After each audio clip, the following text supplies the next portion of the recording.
Good morning, everybody. We're live here from the birdhouse. It is Saturday, July 13th, and today I'm showing you some of the different backyard birds and some other critters that people are seeing in their yards. As always, if you have any questions, you can put those in the comments. If you have any sightings, we'd love to know what kind of things you're seeing in the yard, so you can put those in the comments as well, or you can just say hi. So let's get started.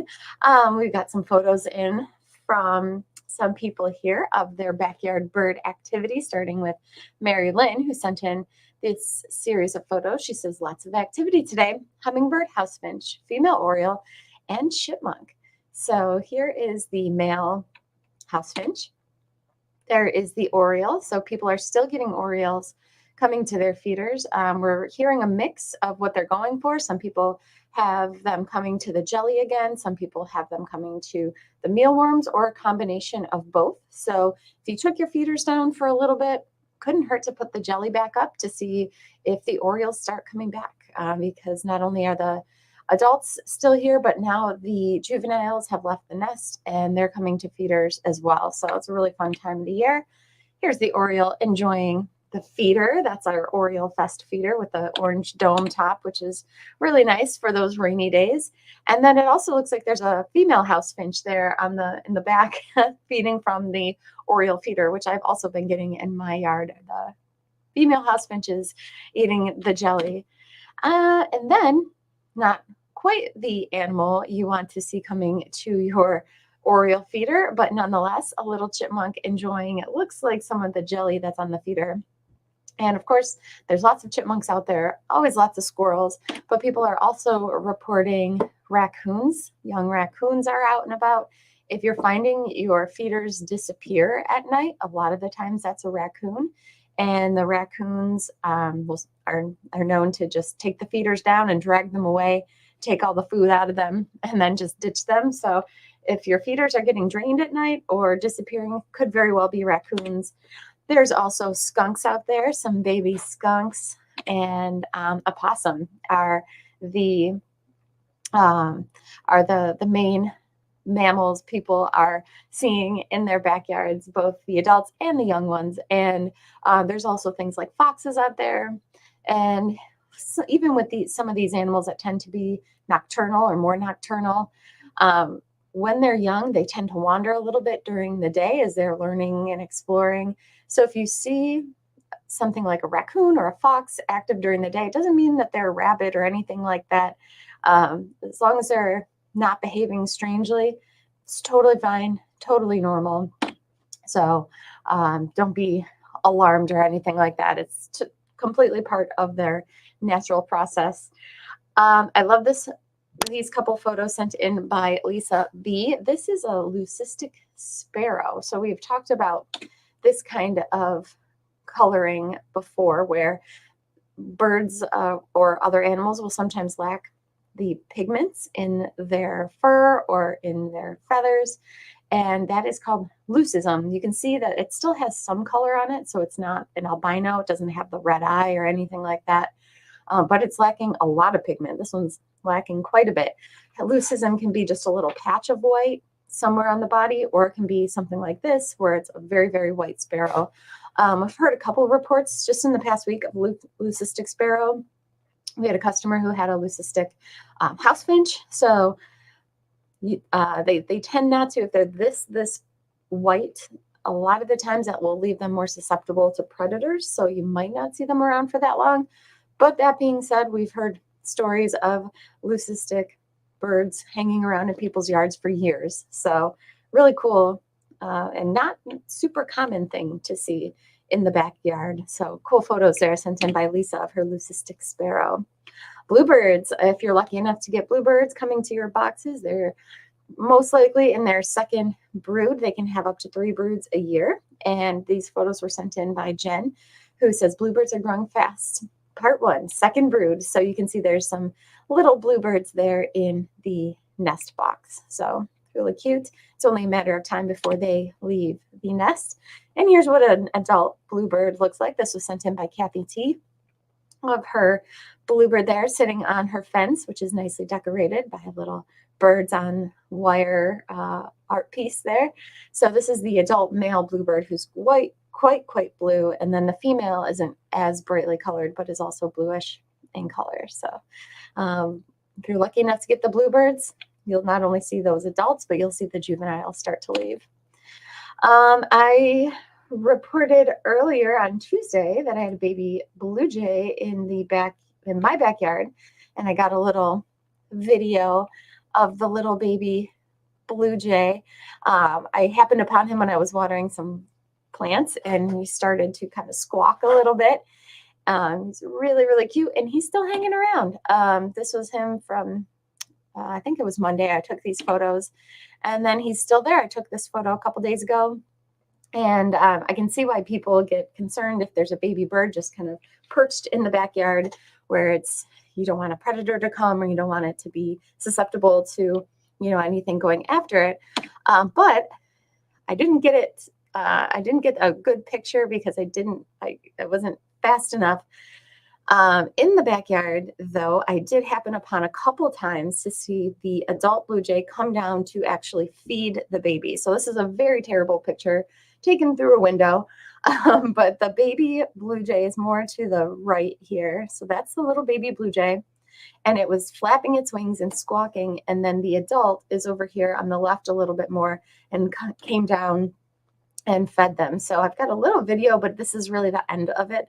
Doesn't show the adult feeding the baby, but it does show that there's that adult and it is tending to the baby. And in fact, if I get too close to that little baby blue jay in the backyard, all of a sudden I hear squawking from the tree up above. So they are definitely keeping an eye on it, which is great. So it's been really fun to watch. Never had a little baby blue jay like this in my backyard that I knew of. So it's been a really fun few days to watch him. So I don't know if he's still there or not. I'll have to look when I get home to see if he's still there, but he's doing quite well, and the parents are absolutely taking care of it. There's other baby birds out there too that you might see in your backyard.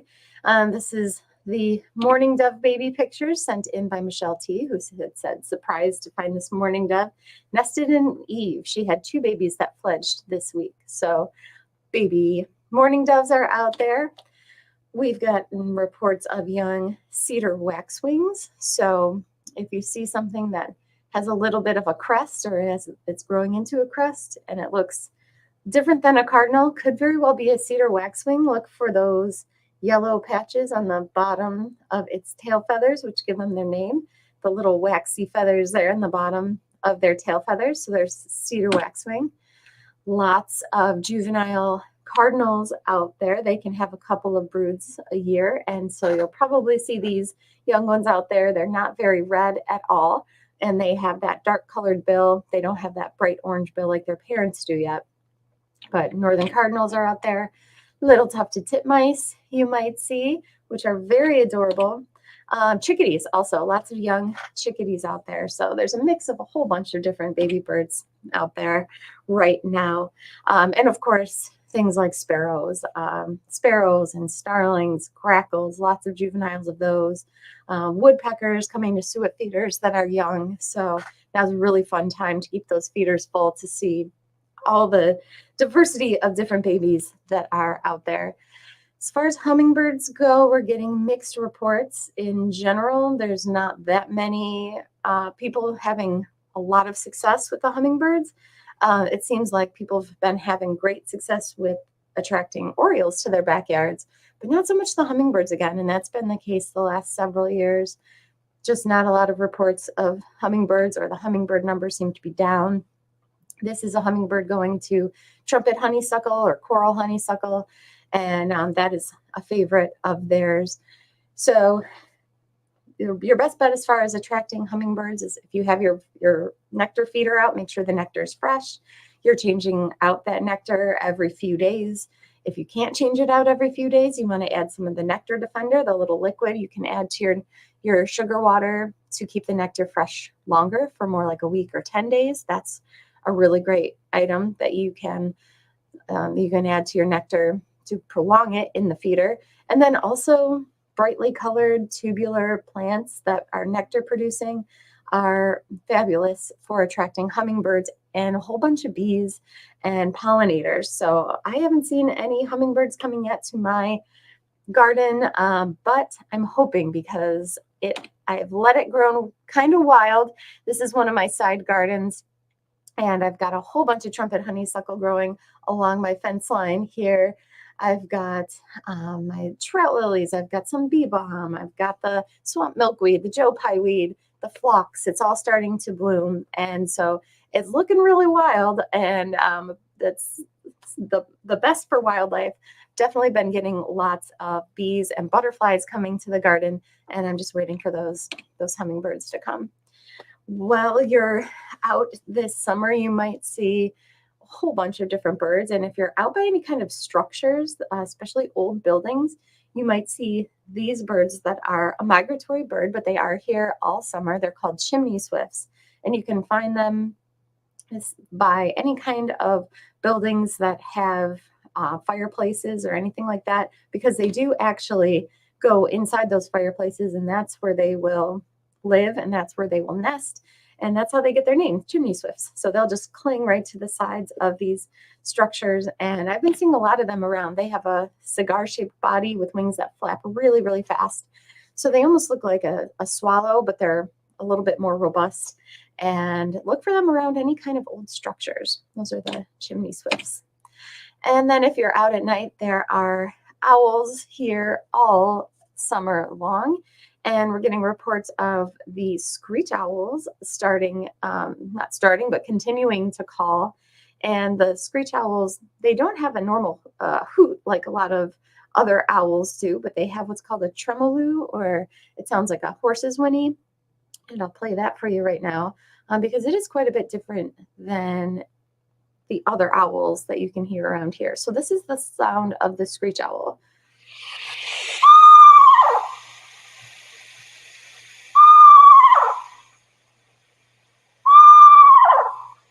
So you can see how they get their name. It does sound like a little bit of a screech. And to get these owl calls, I've been on my Merlin app. I don't know if you can see it there. The Merlin app is a totally free app you can download onto your phone. Not only can you look up and play a whole bunch of bird calls, but it'll identify bird calls for you as well. If you are hearing something and you don't know what it is, there's a little screen where you can click on a microphone and it'll identify all the birds that are calling. So it's a really, really great tool. So screech owls we have here year round, so you might hear them calling this summer. And for the most part, most of them that we have around here are gray, but they do have different color morphs. They can also be reddish in color. And here's a picture of both what it's called, the red morph and the gray morph screech owl. Another owl that we have in the upstate New York area, as well as spread through the US, is going to be the barred owl, and they're becoming more and more common. And the barred owl has more of a hoot, so it has more of your typical owl call. This is what the barred owl sounds like.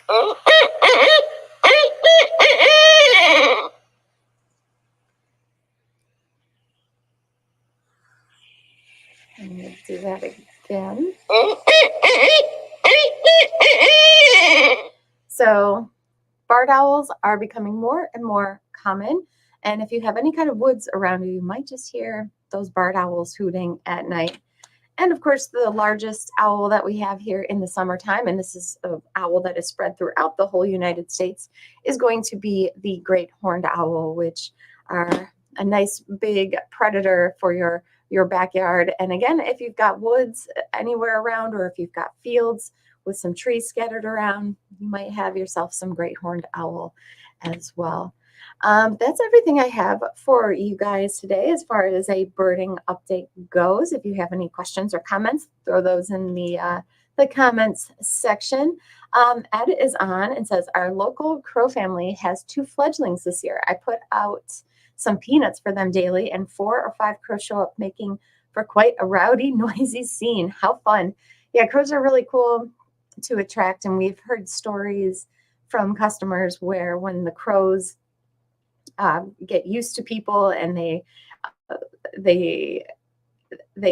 have a behavior where they'll sometimes bring people gifts, where especially shiny things, where all of a sudden they'll start to see things like coins or maybe a piece of jewelry show up. So if you start to see any kind of shiny objects in your yard, it's probably those crows saying thank you, which is really fun. Adam is on and says, good morning from Springfield, Missouri. Hello from Springfield, Missouri. Thank you for tuning in. So that's everything we have for you today. We'll be back on Tuesday with another broadcast. And until then, have a great weekend and we will talk to you soon. Bye-bye.